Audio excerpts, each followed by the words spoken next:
Audio 9 पुस्तक मस्तिष्क प्रत्यक्ष कल्पवृक्ष। लेखक वेदमूर्ति तपोनिष्ठ पंडित श्री राम शर्मा आचार्य जी।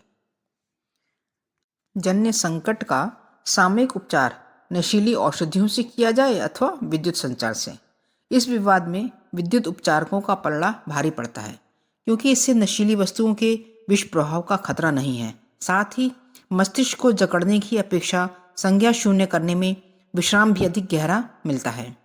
विद्युत उपचार से होने वाले लाभों का एकमात्र आधार यही है कि देर तक मानसिक विश्रांति की व्यवस्था जुटाई जाए तो अनुत्तेजित अवयव अपनी टूट फूट की मरम्मत करने में स्वयं जुट सकते हैं और निवृत्ति का प्रकृति प्रदत्त सुअवसर सहज ही मिल सकता है। इतने पर भी मूल प्रश्न जहाँ का तहाँ है। मानसिक उत्तेजना के कारण का निवारण किया जाना चाहिए। उससे उत्पन्न प्रतिक्रिया भर को रोकने के लिए नींद लाने वाली गोलियां अथवा विद्युत संचार की कुछ उपयोगिता हो सकती है। मूल कारण का निवारण तो मानसिक संतुलन स्थिर कर सकने वाले आध्यात्मिक दृष्टि का परिष्कार करने से ही होगा।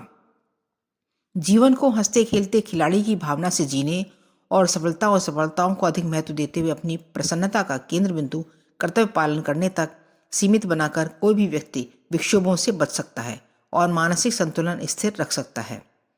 शवासन, शिथिलीकरण, मुद्रा, प्रत्याहार, धारणा, ध्यान और समाधि की योगाभ्यास से संबंधित क्रिया प्रक्रिया ऐसी हैं जो मानसिक थकान और तनाव को सहज ही दूर कर सकती है और उपचार नींद की दवा अथवा विद्युत संचार की तुलना में कहीं अधिक निरापद एवं लाभदायक सिद्ध हो सकती है।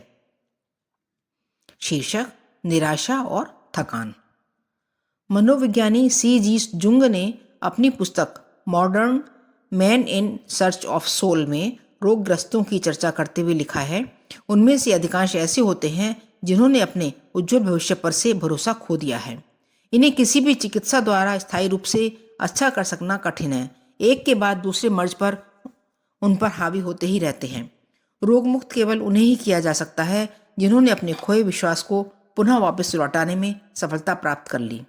शारीरिक और मानसिक थकान का परिश्रम की अधिकता या पौष्टिक भोजन का अभाव उतना बड़ा कारण नहीं जितना कि मानसिक असंतुलन। मनोशास्त्र के विशेषज्ञ इस निष्कर्ष पर पहुंचे हैं कि उतावली, आवेश, हड़बड़ाहट, चिंता एवं भावुकता के उतार चढ़ाव मनुष्य को अधिक थका देते हैं। निराशाजन्य खींच, अधूरी आशाएं, सामर्थ्य से अधिक ऊंची महत्वाकांक्षाएं, परस्पर विरोधी विचारों के अंतर्द्वंद, अनिश्चित अनिर्णित विचार, आत्महीनता, सामने प्रस्तुत काम में अरुचि, असफलता की आशंका, अविश्वास और भयग्रस्तता जैसे कारणों में उलझा हुआ मस्तिष्क इतना थक जाता है जितना कि पूरे दिन कठोर परिश्रम करने में भी नहीं थकता। ऐसे उलझे हुए मनुष्य कुछ काम करने होने पर भी सदा थके थके, खिन्न और खींचे हुए दिखाई पड़ते हैं। शिकागो विश्वविद्यालय के परीक्षणों में बताया है कि अप्रिय मनुष्य से मिलने, अप्रिय परिस्थितियों में रहने से मनुष्य सबसे अधिक थकान अनुभव करता है। प्रियजनों के संपर्क में, अनुकूल परिस्थितियों में और अनुकूल कार्यों में संलग्न रहकर मनुष्य जितना काम कर सकता है, प्रतिकूलताओं के बीच रहकर वह अपेक्षाकृत चौगुनी थकान अनुभव करता है। थकान और तनाव भरा जीवन भार है। यह एक ऐसा भार है जिसे हम स्वयं ही अपनी मानसिक दुर्बलता एवं अस्तव्यस्तता के आधार पर बनाते और अपने कंधों पर लादते हैं। जीवन का संसार का और अपनी सीमा का यदि सही संतुलन रखा जा सके तो न केवल तनाव रहित जीवन, हल्का फुल्का जीवन जिया जा सकता है, वरन इतना प्रसन्न संतुष्ट रहा जा सकता है जिसकी शीतल सुरभि का लाभ अन्य समीपवर्ती लोग भी उठा सकें। अंग्रेज लेखक बेकन वृद्धावस्था में बहुत निर्धन हो गए थे। इसका एक कारण उनका किताबों में अधिक उलझे रहना और कमाई पर कम ध्यान देना भी था। एक दिन उनकी पत्नी ने कहा, बुढ़ापे में निर्धन होना कितना कष्टकर है, क्या आपको यह स्थिति अखरती नहीं? वेकन ने शांत चित्त से कहा, धन कमाना आसान है, जुट पड़ेंगे तो कमा ही लेंगे, पर मैं देखता हूँ जीवन जीना कितना कठिन है। मैं उसी कला को सीखना आरंभ कर रहा हूँ। उसके अनुसंधान और प्रयोग मात्र में जब इतना रस मिलता है तो सोचता हूँ कि उसकी अधिक उपलब्धि में न जाने कितना आनंद होगा। प्रिय, धन उतना आनंददायक नहीं जितना जीवन का सही मूल्यांकन और उपयोग कर सकने वाले दृष्टिकोण का विकास है। एल्बर्ट स्वीट्जर एक दिन बड़े तड़के घुटने टेक कर भाव भरी प्रार्थना कर रहे थे। ए मेरी दुनिया के स्वामी, आपने जीवन को जानने की जिज्ञासा के साथ मुझे जोड़ ही दिया तो अब जीवन को क्षीण मत होने देना। जीवन रस का प्याला इतना मधुर है कि वह मुझसे छोड़ा ना जा सकेगा। यह हट गया तो फिर मेरे लिए जीवित रह सकना असह्य हो जाएगा। स्वास्थ्य की स्थिरता का आधार हमें मानसिक संतुलन को ही मानना होगा, और जिस प्रकार पेट या रक्त के खराब न होने की सावधानी बरतते हैं, वैसे ही यह ध्यान भी रखना होगा कि भावनात्मक संक्षोभ और मस्तिष्क पर हावी होकर पूरे स्वास्थ्य संस्थान को ही चौपट करके न रख दे। शरीर के बाह्य और भीतरी अवयवों पर मस्तिष्क का मानसिक स्थिति का प्रभाव अनिवार्य रूप से पड़ता है। इस बात से इनकार नहीं किया जा सकता। वह प्रभाव शुभ भी हो सकता है, अशुभ भी। यह अपनी मनमर्जी की बात है। तनाव और थकान, आवेश और उत्तेजना भरा क्लेशपूर्ण जीवन जिएं अथवा सुख संतोष को अपनाकर पुष्प की तरह खिलते रहें, यह अपने दृष्टिकोण पर निर्भर है, परिस्थितियों पर आधारित नहीं, जैसा कि आमतौर से समझा जाता है। शीर्षक: क्या हम सभी मनोव्याधि ग्रस्त हैं? श्रम संतुलन और आहार विहार की सुव्यवस्था बनाए रखकर शारीरिक तनाव से बचा जा सकता है। मानसिक श्रम को बदलते रहकर और प्रस्तुत कार्यों में दिलचस्पी रखते हुए उन्हें सुव्यवस्थित बनाने का कला कौशल प्रस्तुत करने की प्रवृत्ति से मानसिक तनावों से बचा जा सकता है। हंसते मुस्कुराते हुए हल्का फुल्का जीवन जिया जा सकता है और सामान्य जीवन में आने वाली कठिनाइयों समस्याओं से बचा जा सकता है। सबसे कठिन और जटिल है भावनात्मक विकृतियां तथा भीरुताजन्य तनाव। भावनात्मक विकृतियों तथा भीरुताजन्य तनावों में चिंता और भय प्रमुख हैं। इनमें से चिंता एक ऐसी भावनात्मक विकृति है जिससे अधिकांश लोग ग्रस्त रहते हैं।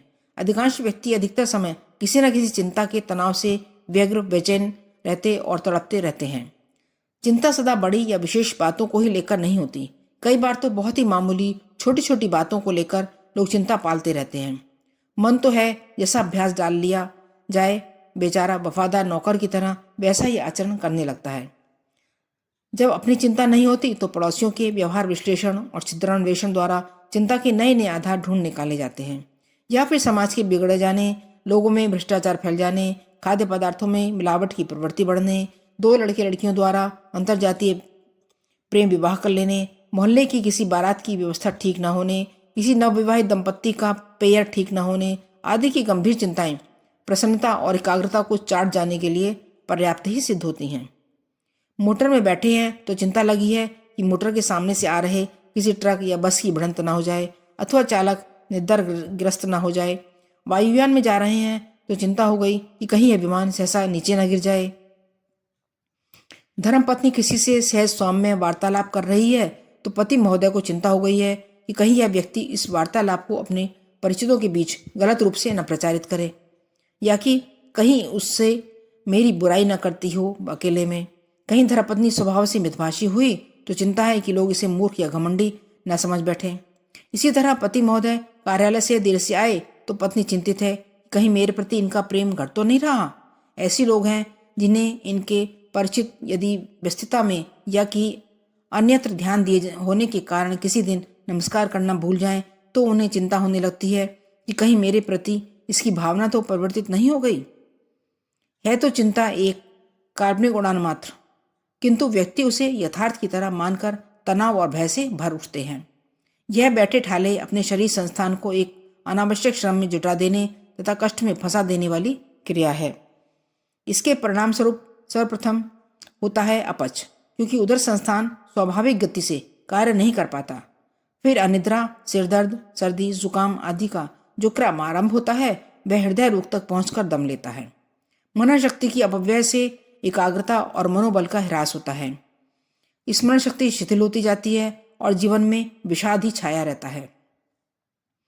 चिंता करने का अभ्यस्त मन सोते में देखे गए चित्र विचित्र स्वप्न दृश्यों का मुफ्त सिनेमा के रूप में आनंद लेना तो दूर, उनकी अजीबोगरीब व्याख्याएं ढूंढता पूछता रहता है और अंधविश्वास, संतरास तथा मति मूढ़ता की एक निराली ही दुनिया रचता रहता है।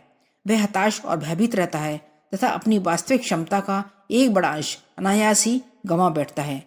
विपत्तियों का सामना करने में, शत्रु से संघर्ष में जो शक्ति व्यय की जाने पर सफलता और आनंद प्रदान करती, वह काल्पनिक भय के दबाव से क्षत विक्षत होती रहती है। ऋण पटाने के लिए किए जाने वाले पुरुषार्थ में यदि वही शक्ति नियोजित की गई होती तो कर्ज के भार से लदे होने की चिंता में बहाई जा रही है तो कर्ज उतरने से मस्तिष्क ऊंचा होता और चित्त प्रफुल्ल होता। चोर लुटेरों की काल्पनिक विपदाओं की चिंता व्यक्ति की शक्ति को लीलती रहती है। असफल रह जाने की चिंता भी कई लोगों की मृत्यु के समान दुखदायी प्रतीत होती है। वे इस सामान्य तथ्य को भुला बैठते हैं कि असफलता तो सभी के जीवन में आती जाती रहती है।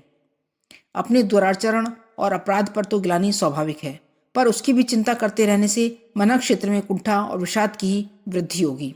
आवश्यक है वैसे आचरण को अपने भीतर विद्यमान जड़ों को तराश कर उन्हें उखाड़ फेंकना तथा प्रायश्चित के रूप में समाज में सत्प्रवृत्ति के विस्तार में अपना योगदान देना, कोई सृजनात्मक विधि अपनाना जिससे मन का व्यवहार हल्का हो सके। एक जर्मन मनोवैज्ञानिक ने चिंताग्रस्त लोगों का सर्वेक्षण किया। ज्ञात हुआ कि मात्र 8% चिंताएं ऐसी थीं जिन्हें वजनदार कहा जा सकता था। 10% ऐसी थीं जो थोड़े प्रयास से सुलझ गईं। 12% स्वास्थ्य की सामान्य चिंताएं थीं जो सामान्य उपचार से भी सुलझ गईं। 20% ऐसी थीं जो थीं तो वर्तमान से ही संबंधित, पर जो साधारण सूझबूझ से सुलझ गईं। सर्वाधिक 41% चिंताएं काल्पनिक समस्याओं और आशंकाओं से संबंधित थीं। वह भी स्वयं उपार्जित एवं आमंत्रित ऐसी बीमारी है जो शारीरिक रोगों से कम नहीं अधिक ही कष्टकारक है। शारीरिक रोगों में रक्त मांस ही सूखता है, पर भीरुता में शरीर भीतर ही भीतर खोखला, निस्तेज और दुर्बल होता जाता है। इसके अतिरिक्त मानसिक कमजोरी की शक्ति और भी बड़ी है। बीमार शरीर को दवा दारू तथा अच्छे आहार विहार से जल्दी ही अच्छा कर लिया जा सकता है, पर यदि मन संस्थान लड़खड़ाने लगे तो मनुष्य विक्षिप्त की श्रेणी में जा पहुंचता है और मस्तिष्क की विशेषताएं खो बैठने पर पशु जैसा निरर्थक जीवन क्रम ही शेष रह जाता है। डर की भयंकरता हमें समझनी चाहिए और उससे सर्वथा मुक्ति पाने का प्रबल प्रयत्न करना चाहिए। डर की प्रवृत्ति मानवीय अंतःकरण में इसलिए विद्यमान है कि वह संभावित खतरे की ओर सतर्क रहे और यदि कुछ गड़बड़ी दिखाई पड़े तो उससे बचने के उपाय सोचें। यह आत्मरक्षा की वृत्ति है।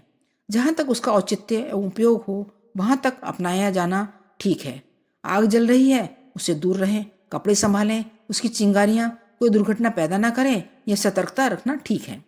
वन्य प्रदेश में हिंस्र पशुओं की संभावना को ध्यान में रखें। छूत के रोगों से बचने के लिए आवश्यक स्वच्छता को अपनाएं। अवांछनीय व्यक्तियों के संपर्क में अपने बच्चों को न आने दें। आदि आदि सतर्कताएं सजग रहने के लिए डर का उपयोग ठीक है, पर अकारण विपत्ति की बात सोचते रहना गलत है। परीक्षा में फेल हो जाएंगे, सड़क पर चलने से दुर्घटना हो जाएगी, जमा पैसे वाली बैंक फेल हो जाएगी, मित्र विश्वासघात करेगा, जैसी आशंकाएं डराती हैं, पर समय यही बताता है कि सर्वथा निरर्थक और वे मनगढ़ंत थीं। इलियोनॉय इंस्टीट्यूट ऑफ टेक्नोलॉजी ने डरपोक और चिंतातुर व्यक्तियों से उनकी परेशानी का कारण पूछा तो विदित हुआ कि उन्हें भविष्य में अपने दाम्पत्य जीवन के असफल हो जाने, बच्चों की आवारा निकलने, व्यापार में घाटा पड़ने, बीमारी हो जाने, योजनाओं में असफलता मिलने जैसी चिंताएं ही सवार रहती हैं। वे इन क्षेत्रों में असफल रहे व्यक्तियों के साथ अपनी तुलना करते रहते हैं। किन्हीं रोगग्रस्त, दुर्घटना पीड़ित या ऐसे ही दुखी मनुष्य के साथ बीते हुए घटनाक्रम के साथ संगति मिला लेते हैं और एक ऐसा चित्र गढ़ते हैं जिसमें उनकी भी वही दुर्गति चित्रित की गई होती है। यही बुरी चिंता, आशंकाएं उन्हें निरंतर भयभीत बनाए रहती हैं। कई व्यक्ति बालकपन में उनके अभिभावकों द्वारा अधिक डराए या दंडित किए जाने के कारण डरपोक बन जाते हैं। कुछ के सामने छोटी अवस्था में ऐसी भयानक दुर्घटनाएं गुजर जाती हैं और वे उनसे आतंकित होकर अपना मनोबल खो बैठते हैं। कुछ चिंतन के क्षेत्र में कोई सही साथी न मिलने के कारण एकाकी अपना कल्पना लोग गढ़ते हैं और उसमें शूल बबूल होकर उलझने चुभने वाले कांटे खड़े कर लेते हैं। किसी प्रियजन का विछोह, विश्वासघात, ऊंची आकांक्षा पर अप्रत्याशित आघात, अपमान, घाटा, असफलता, आतंक जैसे कारण भी मनुष्य के भय को इतना बढ़ा देता है कि उसकी स्थिति विक्षिप्त जैसी बन जाती है। बढ़ी हुई स्थिति में तो ऐसे व्यक्ति पागल खाने ही भेजने पड़ते हैं। अंदर की घुटन मन स्थिति को गड़बड़ा देती है और मनुष्य पग पग पर डरने लगता है। तब डॉक्टरी भाषा में उसे फोबिया या फोबिक न्यूरोसिस कहते हैं। मानसोपचार में भय के अनुसार निदान वर्गीकरण भी है। मृत्यु का भय मोनोफोबियो, पाप का भय थैनेटोफोबिया, रोग का भय गाइनोफोबिया, काम विकृति आतंक पैकाटोफोबिया, विपत्ति का भय नोज़ोफोबिया, अजनबी का भय पैथोफोबिया कहलाते हैं और इसके भी कई भेद हैं।